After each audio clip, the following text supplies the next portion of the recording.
For decades, the Great Barrier Reef has enjoyed World Heritage status. Its unique underwater landscape has been synonymous with diving, tourism, and with Australia. But in June of this year, UNESCO issued a warning to the Australian government, threatening to downgrade the Great Barrier Reef to the World Heritage in Danger list. I travelled out to the reef with conservation organisation WWF to meet people living and working along the coast and to find out what was happening.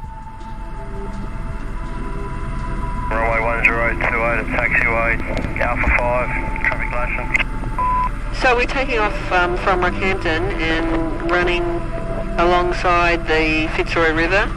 This delta is one of the largest and last untouched estuarine systems feeding into the Great Barrier Reef.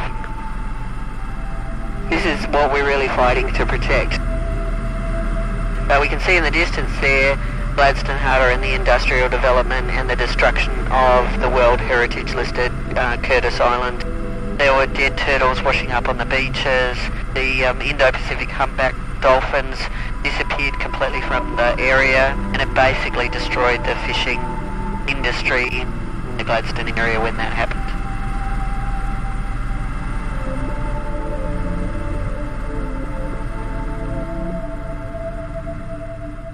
I can already tell you I came here in 2009, and the effects that I've seen from 2009 until 2014 are immense, and to see such a change in my lifetime should be unheard of. It's one thing to go to your local aquarium and see all of these species behind glass and admire their beauty, but to get into their ecosystem and their environment and experience the connection that you can have with another species, you can't emulate that. And to know that I can't have that in maybe 25 years, it's not something or a world that I want to live in. In the next 25 years, we'll see another 16,000 coal seam gas mines, and I just don't see why we would practice such a detrimental industry on such a well-loved ecosystem. I don't understand it. It's not easy to put a price on the reef. When I asked people how much the beauty of the reef was worth, I got two answers. One was priceless, the other was about 6 billion per annum. Tourism is still one of the largest employers in Queensland, providing over 70,000 jobs.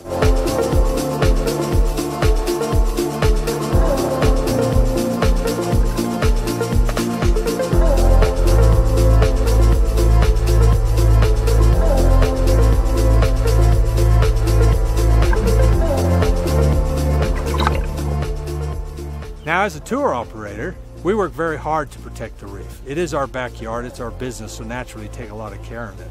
In fact, the government makes sure we work very hard because we pay an environmental management charge, and for every person that visits the reef, a portion of our income goes back to help pay for the management of the Great Barrier Reef. When you look at the dredging of the coal ports, they're allowed to use the reef, dump their dredge spoils out there, paying no tax whatsoever, paying nothing whatsoever. And because of the coal port expansion, we face the real possibility of losing our World Heritage listing. It'll become endangered, and that kind of effect on tourism can only be bad.